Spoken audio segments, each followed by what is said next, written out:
रंगीन आइयो ना, सादे सादे मालूम पड़ा था कि हम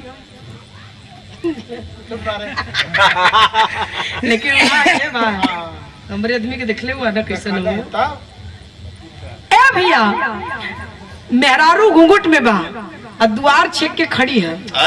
कब वो ऐसे करे दे तोरा दे, कब वो ऐसे करे, कब वो ऐसे करे। केवाड़ी के एक तरह पल्ला पकड़ के खड़ी हो गई।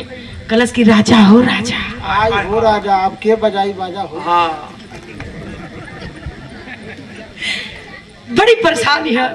मर्द सूटकेस उठोले है कभी जी लेके जाए की तैयारी में है। मेहरुआ पकड़ ले कलश की जी दुल्हा करने के इसे बोलबू मेहराई की तो ना जा। मेहरुआ कलश की जी जाते ही जतरा बना के जाए। जतरा कौने चीज का बनावल चाहत हुआ?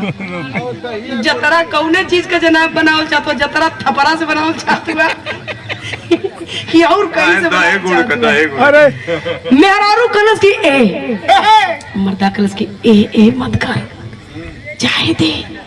आई ला जल्दी आई। कलश की ना जाए दे, जेबा तो मर जाओ। मर्दा कलश की मर जेबू ना, मरे ना दे, जा जल्दी आई।